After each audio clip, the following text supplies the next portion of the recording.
നൂഹ് നബി അലൈഹിസ്സലാത്തു വസ്സലാം അവിടുത്തെ ഏറ്റവും വലിയ പ്രതിസന്ധി ഘട്ടത്തിൽ മുറുകെ പിടിച്ച നേതാവ് മുഹമ്മദുർ റസൂലുള്ളാഹി സല്ലല്ലാഹു അലൈഹി വസല്ലം തൂഫാൻ ഉണ്ടായ സമയത്ത്, ജലപ്രളയമുണ്ടായ സമയത്ത് സാന്ദർഭികമായി പറയട്ടെ, നമ്മുടെ മതം എത്ര സുദൃഢമാണ്, നമ്മുടെ വിശുദ്ധ ഖുർആൻ എത്ര സുദൃഢമാണ് നോക്കണേ നിങ്ങൾ.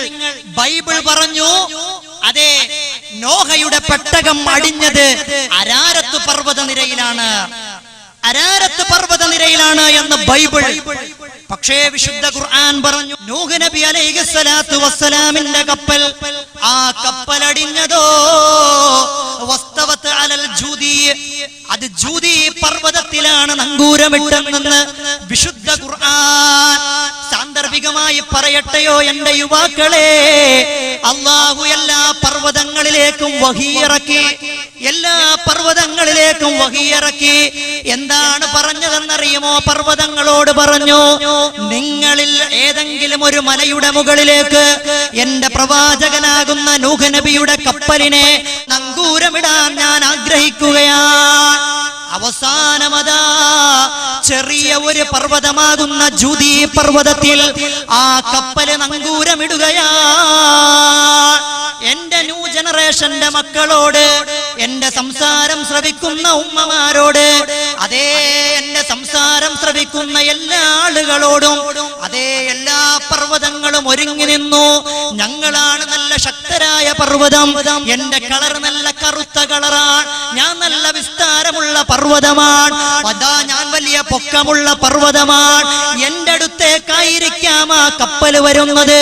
പക്ഷേ വന്നതോ ഒരു ചെറിയ പർവ്വതമാകുന്ന ജൂദി പർവ്വതത്തിൽ. അതാ മലകൾ ചോദിച്ചു, ജൂദി, എന്തേ നിന്റെ മുകളിലേക്ക് ആ നൂഹ് നബിയുടെ പെട്ടകത്തെ അല്ലാഹു അയച്ചു? ജൂദി പർവ്വതം പറഞ്ഞു. അല്ലാഹു ആ പ്രഖ്യാപനം അങ്ങ് പറഞ്ഞപ്പോ എന്റെ ഹൃദയത്തിൽ വന്നുപോയൊരു ചിന്ത, അല്ലാഹുവേ, ഞാനത്ര നിസാരക്കാരനാണ്, ഞാനത്ര ചെറിയവനാണ്, എന്റെ മുകളിലതാ ജൂദി പർവ്വതത്തിന്റെ മുകളിൽ നൂഹ് നബിയുടെ കപ്പലിന് നങ്കൂരമിടാ എനിക്ക് വല്ല യോഗ്യതയുമുണ്ടോ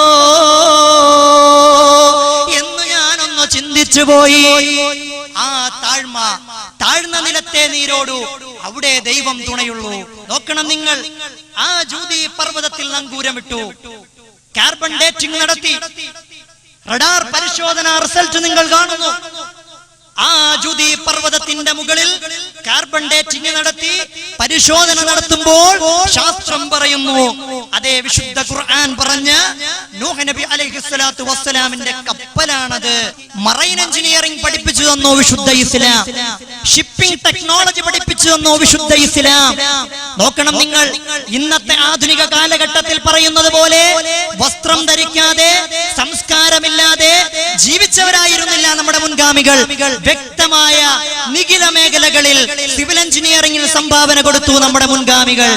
എല്ലാ മേഖലകളിലും ഏവിയേഷന് അതാ പഠിപ്പിച്ചു കൊടുത്തു നമ്മുടെ മുൻഗാമികൾ. എല്ലാ ടെക്നോളജികളും നമ്മുടെ മുൻഗാമികൾ പഠിപ്പിച്ചു കൊടുത്തിട്ടുണ്ട് എന്നതാണ് യാഥാർത്ഥ്യം. 3 തട്ടുള്ള കപ്പൽ, ഒരു തട്ടിലോ എല്ലാ ജീവജാലങ്ങളുടെയും ജോഡികൾ, ഒരു തട്ടിലോ ധാന്യങ്ങൾ, മറ്റു തട്ടിലോ മനുഷ്യനെ ഭംഗിയായി നൂറ്റാണ്ടുകൾക്ക് മുമ്പ് നൂഹ് നബി അലൈഹിസ്സലാത്തു വസ്സലാം കൊണ്ടുപോയി.